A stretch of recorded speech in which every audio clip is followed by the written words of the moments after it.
Hiki ni kile ambacho kinaendelea, vita vya Urusi dhidi ya Ukraine. Nimekaa kimya kidogo kusogezea update mbalimbali, lakini natumai ulikuwa unapata update mbalimbali kile ambacho kinaendelea, ukisikia kutoka vyombo mbalimbali vya magharibi kwamba Urusi imesababisha vifo vya raia, Ukraine imesababisha vifo vya raia. Sasa hivi kidogo wamekuwa wakijitahidi kwenye kubalance kwa uchache, japo sio vyote moja kwa moja, na hii ni kwa sababu ya kuonekana mlengo vyombo vya habari vya mashariki navyo pia vimekuwa na nguvu kubwa. Kwa hiyo sasa hivi umekuwa na ukweli ambao unafichuka, lakini pia ni namna ambavyo binadamu sasa wamekuwa wakichimbua ukweli wenyewe, sio tena kukubali tu au kusubiri walishwe kile ambacho kinaletwa na vyombo vya habari vya magharibi. Kwa hiyo kumekuwa na taarifa za ukweli, lakini pia papo pia zinaingizwa taarifa ambazo kidogo zinakuwa zimechachushwa kidogo. Na nikwambie, katika vita hivi ambavyo vinaendelea baina ya taifa la Urusi dhidi ya Ukraine, vinaendelea kuleta maafa makubwa sana kwa upande wa taifa la Ukraine, na maafa hayo yanatokea kwa upande wa wanajeshi, lakini pia kuna suala zima pia hata la silaha. Ni moja eneo ambalo pia linaathirika kwa kiasi kikubwa sana. Yes. Na kwenye kuathirika huko kwenye upande wa silaha imepelekea sasa rais wa taifa la Ukraine Volodymyr Zelensky kwanza kupiga hatua mbalimbali kwenda kutafuta namna moja namna nyingine ya kuweka ushawishi wake ili waweze kupata silaha. Kumbuka, kwa sasa wanajeshi wa Marekani wa Ujerumani na wanajeshi wa Marekani wanatoa mafunzo ya namna kutumia ndege za F-15 ambazo ni ndege hatari kwa upande wa Marekani ambazo alimpa Ukraine. Na ndege hizo kwa nini zilikwenda Ukraine baada ya kununuliwa Marekani kuziuza, lakini hazikutumika? Na moja wapo ikalipuliwa kwa sababu ilionekana marubani wa jeshi la Ukraine hawana ubunifu wa kutumia zile ndege ambazo zinaonekana ni hatari na ndege za gharama kubwa kwenye uwanja wa kivita. Kwa hiyo Marekani, Ujerumani wakashirikiana, na mafunzo hayo yanatolewa kwenye kambi ya kijeshi ya Ujerumani, sio Marekani, ya Ujerumani, nchini Ujerumani. Kwa hiyo mafunzo yanaendelea, lakini mafunzo haya yakiendelea, kumekuwa pia na mafunzo mengine yanaendelea, na ni kutoka pale pale Ujerumani, ambapo sasa hivi pia wanajeshi wa Ukraine wanafunzwa vizuri namna kutumia vifaru vya Leopard, wanaita vifaru vya chui hivi, moja vifaru hatari pia ambavyo vina uwezo wa kuhimili makombora mazito, ambapo Urusi alifanikiwa kuvidhibiti kwa kuweza kupiga makombora yenye joto kali ambayo yanakwenda kuyeyusha ile chuma. Yes. Sasa mnajua kiasili ya kifaru kwa misingi au kwa miundombinu ambayo imeundwa ni ngumu sana kuweza kulipuka au kuweza kupigwa tu kawaida, bali inahitaji silaha ambazo zenye uwezo na nguvu ya tofauti zaidi kwenye kuweza kuhakikisha mambo yanakuwa sawa zaidi. Sasa katika haya yote ambayo yamekuwa yakiendelea ya hapa na pale, zipo update mbalimbali ambazo nimezipata, na moja hapo ni kutoka Jamhuri ya Watu Donetsk People's Republic, ambapo huko kuna eneo linaitwa Matyashevo ndani ya jamhuri hiyo. Ile eneo jeshi la Urusi limeweza kulikomboa, na baada ya kukomboa eneo hilo imekuwa ni sehemu ya kukata njia za usambazaji wa silaha na kupeleka askari kwenye maeneo mengine kwa vikosi vya Ukraine, na wamefanikiwa pia kuunda mazingira ya kusonga mbele zaidi kwenye mwelekeo wa maeneo ya Dobropol. Wizara ya Ulinzi ya Urusi iliweza kuripoti. Lakini pia wanajeshi wale ambao ni marubani upande wa ndege zisizo na rubani pia wa Urusi wamefanya mashambulizi kwenye eneo la viwanda huko Brovary katika mkoa wa Kyiv lisiweze kufanya kazi kabisa, Wizara ya Ulinzi ya Urusi imesema. Kumbuka, kumekuwa pia na mipango ambayo inaendelea kati ya Trump na Zelensky ya kuhakikisha ile mifumo ya kuzuia makombora ya Patriot inachukuliwa inakwenda kuzalishwa ndani ya Ukraine yenyewe. Lakini Trump anachofia teknolojia ile, vile vitu ambavyo anavitoa Marekani viende Kyiv vikakae pale vianze kutengeneza Patriot. Je, vikinaswa na Urusi atakuwa salama? Hilo ni moja jambo pia ambalo analiwaza. Lakini maeneo ambayo Urusi amekuwa akishambulia, hayo maeneo ya viwanda, ni yale maeneo ambayo Ukraine amekuwa akikaa pale anazalisha drone. Kumbuka sasa hivi Ukraine amekuwa hatari sana kwenye matumizi ya drone kwa sababu wanazizalisha kwa wingi ndani ya taifa lake pale. Lakini hayo yakiendelea, nikwambie pia wanajeshi wa Urusi wamekomboa maeneo 11 kwenye mikoa ya Kharkov, Zaporizhzhia na Jamhuri ya Watu Donetsk. Haya maeneo yote yamekombolewa si ndani ya masaa 24, la hasha, ni kuanzia wiki ya Agosti 15, 2026 hadi Agosti 21, yani Ijumaa 2026, ikiwa ni pamoja pia na operation maalum ya kijeshi nchini Ukraine ambayo imekuwa ikiendelea. Sasa katika maeneo hayo ambayo yamekombolewa, kwa upande wa vitengo vya Battle Group vimechukua udhibiti wa makazi ya Kudievka kwenye mkoa wa Kharkov kupitia operation, na vitengo vya Battle Group South vimekomboa makazi ya Pereshmayevka, Orekhovodka, Nikolai Poli katika Jamhuri ya Watu Donetsk kupitia operation za mashambulizi. Alafu vitengo vya Battle Group Center wao wamekomboa makazi ya Andreyevskaya, Obschina, Krasnopodl, Vodnanskoye, Matyashevo. Haya yote yapo kwenye Jamhuri ya Watu Donetsk kupitia operation hiyo kali. Lakini upande wa vitengo vya Battle Group Mashariki wao walisonga mbele ndani kabisa ya ulinzi wa adui na kukomboa makazi ya Rabelskoye na Novosloshino, na Agosti 20 wakakomboa makazi ya Zelonoe kwenye mkoa wa Zaporizhzhia kupitia operation kali ambayo inaendelea.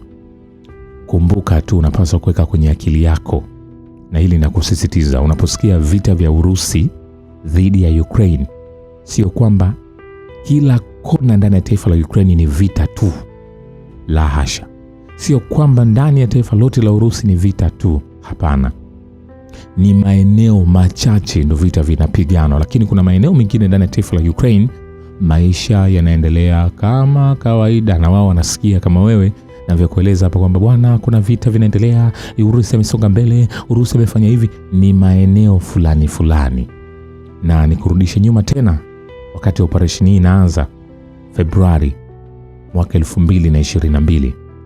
Kumbuka kabla ya Februari 21, 2022, hapa nyuma kidogo, kurudi Februari 18, 17, 16, 15, kabla vita vijaanza, Urusi alisema atakwenda kupigana na Ukraine, akatoa majeshi, silaha, vifaa mbalimbali akaviweka mpakani mwake na Ukraine. Maeneo ambayo aliweka hizo silaha ni maeneo ambayo Urusi alikuwa na target. Kumbuka vita hivi Urusi ameingia akiita ni operation maalum. Kwa nini ni operation maalum? Analenga kuwakomboa au kukomboa yale maeneo ambayo nyakati za nyuma za USSR yalikuwa ni maeneo ambayo yako chini ya Urusi. Baadaye ilipotokea kuvunjika kwa USSR, Ukraine akawa kivyake na nchi nyingine mbalimbali, yale maeneo yakawa chini ya Ukraine. Sasa kurudi kwenye yale maeneo ambayo ni takriban mikoa 4 ya Ukraine, ni maeneo ambayo Warusi ni wengi kule. Kwa hiyo kule kuna namna ambavyo Zelensky alizembea, kukawa kuna ubaguzi wa wale wanaongea Kirusi dhidi ya wa Ukraine. Hata pia kwenye masuala pia ya kuabudu, kwa sababu asilimia kubwa ya Warusi ni wa Orthodox. Kwenye swala zima la Islamic, Putin tangu ameingia madarakani miaka hapa ya 2000 na kitu, naye pia amekuwa akiliimarisha. Kwa hiyo Islamic kule hana nao shida, lakini asilimia kubwa walikuwa ni wa Orthodox. Kwa hiyo kwa namna moja namna nyingine, hapa tunasema Urusi aliingia vitani kwa ajili ya kukomboa ndugu zake.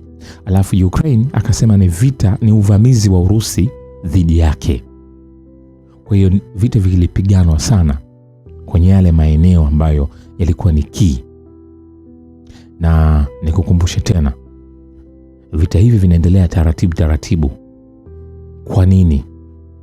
Moja ni kwa sababu kwa namna ambavyo vita vinaendelea tangu vilipoanza, kwa mujibu wa jeshi la Urusi, wanadai tayari wamekwisha fanikiwa kufikia target yao. Na Urusi wenyewe walisema kuna uwezekano mwaka 2026 ukawa ni mwaka wa mwisho wa wao kupigana vita. Watafanyaje? Hilo pia ni swali. Lakini washafanikiwa target yao kivipi? Wamefanikiwa kuchukua ile maeneo ambayo walikuwa na target. Ila kilichotokea ni kwamba baada ya kuchukua ile maeneo, walianza kutengeneza kitu tunaita kwenye military technique inaitwa buffer zone. Buffer zone ni ukanda salama. Ukanda salama unatakiwa uweje? Kwa mfano, ukiwa na silaha kama bastola au silaha kama AK-47, kuna umbali wa kushuti ambao ukikaa utamlenga mtu, na ukikaa mbali zaidi AK-47 hata upige ngapi hazimfikii huyo mtu. kuna ule umbali kutoka kwenye nguvu ya ile silaha inapoanza kwenye kuachia kwenye ile trigger. Vile vile pia ukirudi hata kwenye bastola ndivyo ilivyo. Ukirudi pia unasikia makombora limepigwa kutoka eneo la mpakani mwa Urusi limeenda Ukraine au limepigwa na Ukraine kwenda Urusi. Yale makombora yanakuwa na masafa yao. Unasikia makombora ya masafa marefu, kombora la masafa mafupi, hata vivyo hivyo drone, hata vivyo hivyo pia ndege. Kuna masuala ya masafa pale. Sasa kwa high technology ya makombora ambayo Ukraine yanayo, tunaita makombora masafa marefu. Ni makombora ambayo yana uwezekano wa kusafiri zaidi ya kilomita, yakaenda kushambulia zaidi ya kilomita 40, mengine yanaenda zaidi ya kilomita 100, kilomita 300 hadi 400. Sasa Urusi anachokifanya kwenye hii kutengeneza buffer zone ni kuhakikisha baada ya kukomboa yale maeneo anapata eneo lenye urefu wa kilomita 400 kutoka kwenye ule mkoa aliokomboa pale mpakani kwenda ndani ya Ukraine, ili Ukraine kama atataka kushambulia asiweze kudhuru maeneo hayo.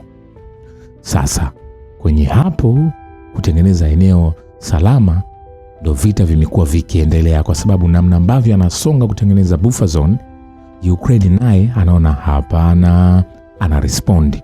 Namna ambavyo Ukraine anapewa pia silaha, hataki kukaa kinyonge, Zelensky naye anaachia vitu. Kwa hiyo ndo maana umeona vita hivi vinaendelea, japo Urusi anaweza kukamilisha, lakini kuna mbinu moja nilielezwa na bado pia naichunguza kwamba kuna namna Urusi anataka kumfubaza Ukraine taratibu taratibu kupitia Zelensky, alafu baadaye aje washambulie kwa pigo zito. Hii imekaaje? Tutaendelea kuitazama zaidi. Sasa tukitoa hayo kwenye update nyingine, ni kwambia jeshi la Urusi Ijumaa ilishambulia boti ya doria ya jeshi la wanamaji la Ukraine kwenye bandari ya Chemorsk ambayo ilikuwa ikisindikiza meli zilizobeba mizigo ya kijeshi na tanki la mafuta na vilainishi katika bandari ya Yuzhny. Wizara ya Ulinzi iliweza kuripoti, na nikwambie Urusi wao wanafanya operation ya upasuaji kama sehemu ya operation yake maalum ya kijeshi ili kuepuka kuwadhuru raia na miundombinu ya raia. Mkurugenzi mkuu wa chombo cha habari cha TASS Andrei Kondrachova anawaambia waandishi wa habari huko Syktyvkar wakati wa tamasha la filamu la kimataifa la CIS ambalo linaendelea kwenye mkoa wa Komi kaskazini mashariki mwa Urusi. Anasema linapokuja swala la operation maalum ya kijeshi, Urusi wanafanya operation ya upasuaji si ya kijeshi. Wanaogopa kuharibu miundombinu inayotumiwa na raia pekee, si jeshi, na pia wanaogopa Mungu na wanaomba Mungu aepushe mbali pia kuwadhuru raia. Sasa vile vile vikosi vya Ukraine vimeshambulia maeneo yenye watu wengi ya Jamhuri ya Watu Donetsk zaidi ya mara 40 katika saa 24 zilizopita na kuua watu 3 na kujeruhi raia 13. Idara ya ulinzi ya wanajeshi wa Ukraine ya kurekodi uhalifu wa kivita wa Ukraine kwa utawala mkuu wa serikali ya Donetsk People's Republic imeeleza. Vile vile kamanda wa kikosi cha mizinga cha Battle Group North cha Urusi, ishara ya wito Zaliv, anasema kwamba kikosi chake kilikuwa kimeharibu nafasi za vikosi vya wanajeshi vya Ukraine na idadi ya wanajeshi pia. Lakini pia hayo yakiendelea, vikosi vya Urusi vimeshambulia kituo cha treni cha Danitsa, kituo muhimu cha reli ya kusini magharibi mwa Ukraine, walipokuwa wakifanya mashambulizi ya pamoja wakilenga kituo cha miundombinu ya usafiri na kituo cha vifaa ndani na nje ya Kyiv. Wizara ya Ulinzi ya Urusi ilisema katika ripoti yao siku ya Jumamosi. Na nikwambie kwa kuanzisha sheria zilizorekebishwa za uhamasishaji upande wa jeshi, utawala wa Kyiv unawalazimisha wa Ukraine kuwa watumwa na kuwalazimisha kwenda mbele. Msemaji wa Wizara ya Mambo ya Nje ya Urusi Maria Zakharova anasema viongozi wa Ukraine hawajatoa maelezo yote kwa watu wa kawaida kuhusu jinsi wanavyopaswa kuishi, ikizingatiwa kwamba raia wanalazimishwa kuwa watumwa kiasi kwamba wanalazimika kwenda mbele kwa ajili ya utawala wa Kyiv, si hata kwa ajili ya mkate bali kwa ajili ya kunywa kidogo, mwanadiplomasia huyo alisema. Kumbuka Ukraine amekuwa akiendeleza, kwanza amejitahidi kuboresha sheria zake kwa mujibu wa katiba ya taifa la Ukraine juu ya hamasisho la kijeshi pale inapotokea dharura kama hii. Kumbuka Ukraine alitakiwa Zelensky alitakiwa ashaondoka madarakani ndani taifa la Ukraine, lakini bado anashikilia nafasi ya urais kwa mujibu wa katiba yao kupitisha ile dharura ya miezi kadhaa mambo ya kijeshi, sababu taifa lipo kwenye vita. Sasa kumekuwa na uhaba wa raia vitani, na maanisha askari, maanisha jeshi la akiba pia, kwa sababu wengi wamekuwa wanauawa, lakini wengine wanatoroka, wengine wanakwenda kujisalimisha. Na wanaojisalimisha, unapaswa ukumbuke hapa, ukisikia mabadilishano yametokea baina ya Urusi na Ukraine, waliorudishwa ambao wakiwa hai ni wale ambao Urusi imewakuta vitani wakiwa tayari wameshajeruhiwa.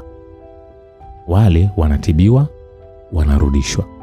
Lakini wale waliojisalimisha kwenda Urusi hawarudishwi kwa sababu ya ulinzi. Kwa mujibu wa jeshi lolote duniani, hata Tanzania, hata Kenya, hata nchi yoyote ile, mwanajeshi ukiwa vitani ukaamua kumkimbilia adui kwa kujisalimisha kwake tu kwa hiari, kwenda tu mbio mbio, sio kukamatwa, huo unaonekana msaliti. Na nimekuwa nikikuletea taarifa mbalimbali kwamba kuna wanajeshi wa Urusi wa Ukraine wamekuwa kipelekwa mstari wa mbele wa vita, wanakosa chakula, wanakosa silaha, wakiona wanajeshi wa Urusi wananyosha kitambaa cheupe, wanawakimbilia kama familia. Na Urusi wanawapokea na wanawatumia kuchimbua jeshi la Ukraine, kujua siri zao, na wanaweka vizuri. Kwa hiyo wale wamekuwa hawawarudishi, kwa sababu wakirudi watahesabika kama wasaliti, na msaliti dawa yake ni kifo. Ndio iko hivyo, msaliti yote kwa mujibu wa jeshi dawa yake ni kifo. Kwa hiyo unapaswa pia kulielewa hilo.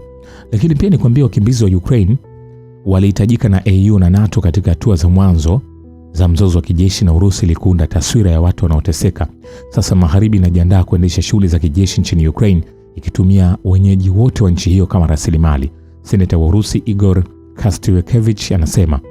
Mapema msemaji wa tume ya Ulaya Markus Lamet alisema kwamba wakimbizi wote wanaowasili EU kutoka Ukraine lazima wathibitishe kwamba hawaepuki huduma ya kijeshi ili kupokea hadhi ya ulinzi wa muda barani Ulaya. Sasa pia nikwambie, mamia ya wanajeshi wa Ukraine wanaoendelea na mafunzo nchini Ujerumani wameripotiwa kutorudi kwenye vitengo vyao baada ya kukamilisha mafunzo yao, kulingana na Die Zeit, gazeti ambalo linaonyesha kwamba tangu 2022 zaidi ya wanajeshi 80 wa Ukraine wameacha kituo cha mafunzo huko Saxony Anhalt pekee, huku visa 100 kadhaa vikirekodiwa kote nchini humo. Na chini ya sheria ya Ukraine, watu hawa wameainishwa kama watoro na wanaweza kukabiliwa na kifungo cha hadi miaka 12 jela ikiwa watarudi nyumbani. Na wengi wa wanajeshi hawa hawakujitolea kwa ajili ya huduma ya kijeshi, badala yake walilazimishwa kujiunga na jeshi. Walipotumwa kwa ajili ya mafunzo katika uwanja wa mafunzo ya kijeshi wa Altena Grabo huko Saxony Anhalt, walitumia fursa yao hiyo kutoroka. Na tofauti na raia waliokimbia Ukraine kutafuta hifadhi nchini Ujerumani, wanajeshi wa Ukraine nchini Ujerumani hawalindwi chini ya kifungu cha 24 cha sheria ya makazi ambacho hutoa hifadhi kwa wale waliolazimishwa kutoka Ukraine. Na tofauti hii ya kisheria ina maana kwamba wanajeshi waliotumwa Ujerumani hawanufaiki na ulinzi huo. Kwa hiyo tangu kuanza kwa mzozo wa Ukraine Februari 2022, takriban wanajeshi 29,000 wa Ukraine wamepitia mafunzo kwenye vituo vya kijeshi vipatavyo 60 kote Ujerumani, na mafundisho yao yalijumuisha kwenye swala zima la upigaji wa risasi, mbinu za kujificha kupitia mahandaki na mbinu nyingine mbalimbali. Pale unapona labda ni silaha kama kombora au nini linaachiwa, kwenda na mafunzo waliopewa kwenye namna ya kutoa huduma ya kwanza na kujipa huduma ya kwanza, na ujuzi mwingine wa msingi wa kijeshi. Ingawa Wizara ya Ulinzi ya Ujerumani wao walikubali kwamba baadhi ya wanajeshi wametoroka kutoka maeneo ya mafunzo na hakuna mfumo mkuu unaofuatilia matukio hayo kote nchini humo. Sasa pia nikwambie, ukosefu wa fedha kwa jeshi tayari umekuwa changamoto kubwa zaidi ya Ukraine. Volodymyr Zelensky amelalamika kuhusu kuongezeka kwa gharama ya vita. Nikinukuu kauli ya Telegram ya Rais wa Ukraine Volodymyr Zelensky, anasema, nyote mnajua maelezo kuhusu moja ya changamoto kubwa zaidi ambazo tayari tunazo, inahusu fedha. Kwa kweli hii ni changamoto kubwa sana, hasa katika sekta ya ulinzi, na tunahitaji kupata rasilimali zinazohitajika. Inaamini hii ndiyo changamoto kubwa zaidi ambayo tumewahi kukumbana nayo. Vita imekuwa ghali zaidi na hiyo ni ukweli. Tunahitaji rasilimali zaidi na upungufu ni mkubwa zaidi, anasema. Na alizungumza hayo kupitia Telegram wakati akimtambulisha waziri mpya wa ulinzi Yevgeny Khamara. Na Zelensky pia anatarajia Khamara kukagua makubaliano yote na washirika wa magharibi na kuchukua mbinu ya kibinadamu zaidi kwa masuala ya shirika katika jeshi, ikiwa ni pamoja na uhamasishaji na masuala mengine mbalimbali ya kuhakikisha ulinzi wa anga unapewa kipaumbele muhimu kabla ya majira ya baridi. Ila nimeona kauli ya naibu waziri wa mambo ya nje wa Urusi Sergei Ryabkov kupitia news.ru ambao alifanya naye mahojiano. Anasema Moscow bado iko wazi kwa mazungumzo na Washington kuhusu kutatua mgogoro wa Ukraine, lakini inakataa kutoa kafara misimamo yake ya msingi kuhusu swala hilo. Na hadi sasa upande wa Marekani umeonyesha utayari wa kushiriki kwenye mazungumzo yenye kujenga na kuelewa msimamo wa Urusi, lakini kinachojalisha zaidi sasa ni kama Washington inaweza kushawishi maamuzi ya utawala wa Kiev na wafadhili wake wa Ulaya ambao bado wanaota kushindwa kimkakati dhidi ya Urusi. Na nikwambie zaidi ya vituo 300 vya kujaza mafuta vimeharibiwa au kuharibiwa kabisa nchini Ukraine kwenye kipindi cha miezi 6 iliyopita. Waziri wa nishati wa nchi hiyo Denis Shmyhal anasema wakati wa kikao cha saa ya maswali kwa serikali. Na nikwambie tu hiyo tu kwa sababu ya vita. Na mjumbe maalum wa Rais Donald Trump wa Marekani Steve na mkwewe kiongozi huyo Marekani Jared hawajathibitisha mipango ya kutembelea Kiev. Shirika la habari la TSN la Ukraine linaripoti likinukuu vyanzo vya kisiasa, na Wamarekani hawa wawili waliripotiwa kuwa na nia ya kutembelea Kiev kwa ajili ya siku ya uhuru wa Ukraine ambayo inaadhimishwa Agosti 24, yani siku ya Jumatatu. Waziri wa zamani wa ulinzi wa Ukraine Mikhail Fedorov ameripotiwa kuanzisha kampeni kamili dhidi ya Rais Volodymyr Zelensky na wasaidizi wake wa karibu, kulingana na maarifa kutoka kwenye chapisho la Strana. Chapisho hilo linaangazia makala hivi karibuni katika chombo cha habari ya Ukrainska Pravda inayomrejelea mkuu wa wanajeshi wa Zelensky Kirill Budanov ambaye ameteuliwa kama gaidi na mkaidi na Urusi katika mashtaka yaliyowasilishwa na ofisi ya kitaifa ya kupambana na rushwa ya Ukraine dhidi ya naibu wake wa zamani Irina Mudraya. Strana inabainisha kuwa waungaji mkono Fedorov hapo awali walijizuia kumlenga Budanov. Hata hivyo msimamo huu sasa umebadilika. Chapisho hilo linaonyesha kwamba kumuhusisha Ukrainska Pravda katika muktadha huu unaonekana kuwa ni hatua ya kimkakati inayolenga kumdhoofisha Budanov kabla ya uchaguzi ujao, mwanzoni kupitia kampeni za habari na pengine kupitia kesi za jinai zilizoainishwa. Vilevile, Yulia Mendel anasema Ukraine inapaswa kuiomba Urusi amani ili kuokoa nchi. Huyu ni msemaji wa zamani wa Volodymyr Zelensky. Aliashiria hali ya sasa nchini Ukraine akibainisha kufungwa kwa bandari za Bahari Nyeusi na kupanda kwa bei za mafuta. Ukraine inahitaji kuomba amani, Mendel aliandika kwenye X. Kwa maoni yake, hii sasa ni swala la kuishi kwa nchi hiyo. Kadiri haya yanavyoendelea kwa muda mrefu, ndivyo nchi inavyozidi kuporomoka chini ya uzito wa ukaidi wa Zelensky. Nini hasa ambacho kinaendelea? Tuendelea kukujuza hatua kwa hatua kwa yale ambayo yamekuwa yakiendelea, shambulizi na update nyingine kile ambacho kinaendelea kujiri. Shukran kwa baba wa kivita.